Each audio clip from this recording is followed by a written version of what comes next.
안녕하십니까. 저는 청소학원에서 영어를 가르치는 이상현입니다. 2023학년도 수능 대비 9월 모평 영어 분석을 시작해 보도록 하겠습니다. 9월 모의고사의 난이도가 이번에 여러분들도 느끼셨겠지만 매우 평이했습니다. 그래서 기존의 성적에 비해서 훨씬 높은 성적을 받은 학생들이 많았을 거다. 그리고 예년에 비해서 1등급의 학생들의 비율이 급격히 많이 올라갈 것이다. 그리고 이로 인해서 예상해 보면 수능 출제 시에는 분명 1등급을 변별할 수 있는 문제가 추가 조정될 것이다. 이번에 구평 모의고사의 성적을 받아서 기분은 좋겠지만 그럼에도 불구하고 영어 학습의 고삐를 늦추지 않고 계속 나아가야만 원하는 성적을 받을 수 있을 것이다 라고 생각됩니다. 구평 난이도는 굉장히 쉬웠고요.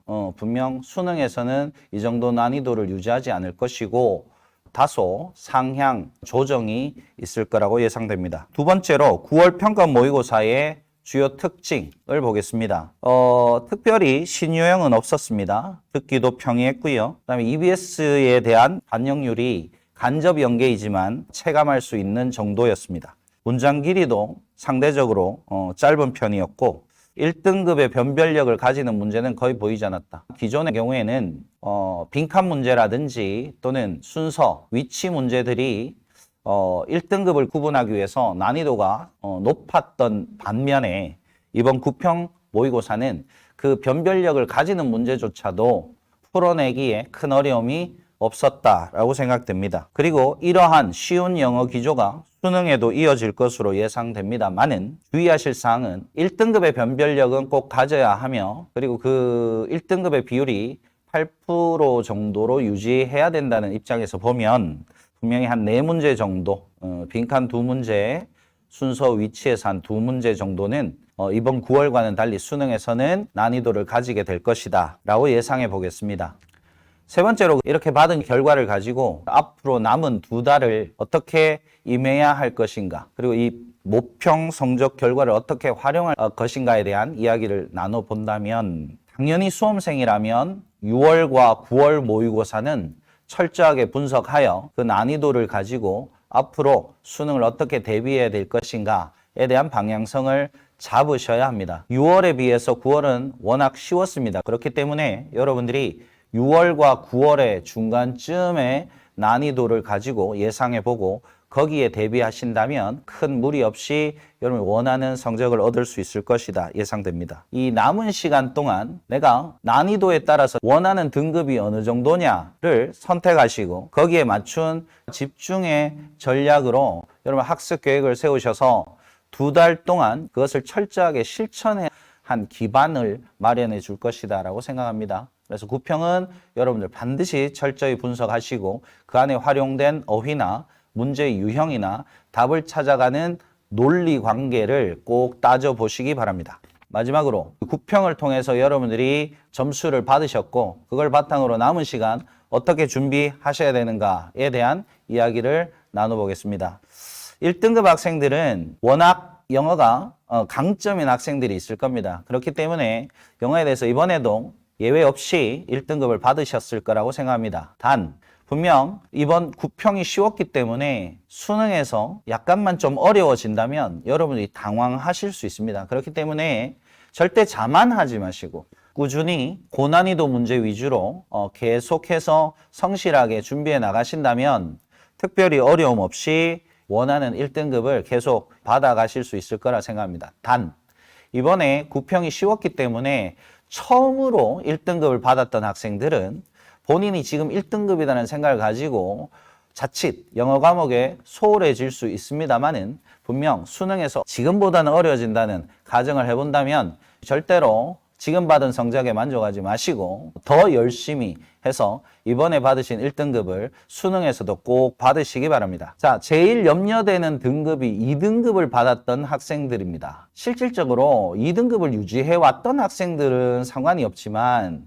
이번에 분명 3등급 내지 4등급 학생들이 갑자기 이번 모의고사에 처음으로 2등급으로 올라온 학생들이 대단히 많을 겁니다. 근데 진짜 걱정되는 건 그동안 노력한 결과로 여러분 2등급을 받으셨겠지만 실제로 수능에서 이렇게 난이도가 쉽게 나오지는 않을 거다. 그렇기 때문에 여러분들이 특히 자만하면 안 되십니다. 그리고 지속적으로 영어 학습을 하셔야 되고요. 이번에는 어휘력 상관없이 어느 정도 EBS 기반으로 충분히 학습이 됐다면 2등급은 충분히 받을 수 있는 난이도였습니다. 그렇기 때문에 지금 어휘 부분이 부족할 가능성이 되게 높아요. 남은 시간 동안 어휘에 대해서 더 보완하시고 EBS를 기준으로 좀 더 분발하신다면 지금 이번에 받으신 2등급을 유지하시거나 아니면 수능에서는 1등급을 받을 수도 있는 그런 결과를 조심스럽게 기대해 봅니다. 부디 자만하지 마시고 남은 시간 동안 영어 공부에 최선을 다하시기 바랍니다.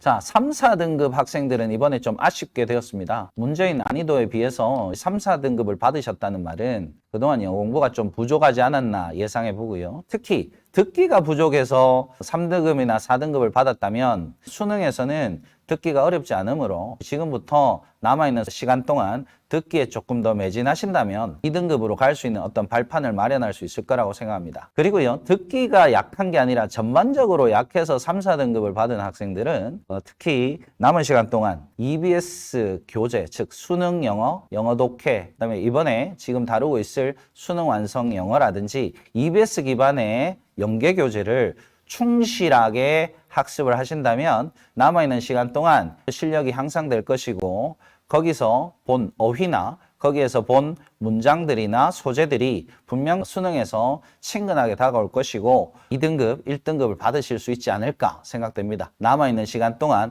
더 분발하시기 바랍니다.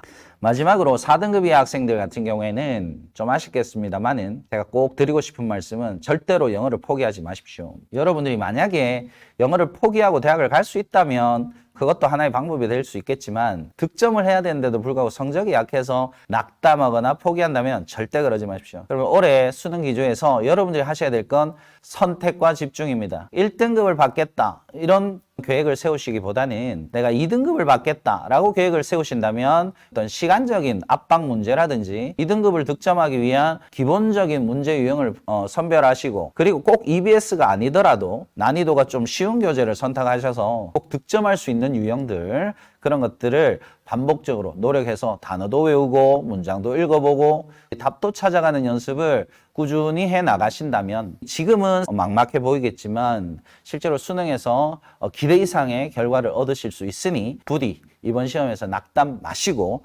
최선을 다해서 수능에서 크게 웃을 수 있기를 바랍니다. 이것으로 구평에 대한 부분을 간단히 의견을 나눠봤고 그리고 각 등급별로 어떻게 남은 2달을 마무리해서 성공적인 수능을 치룰 수 있을지에 대해서 나눠보는 좋은 시간 되었다고 생각합니다.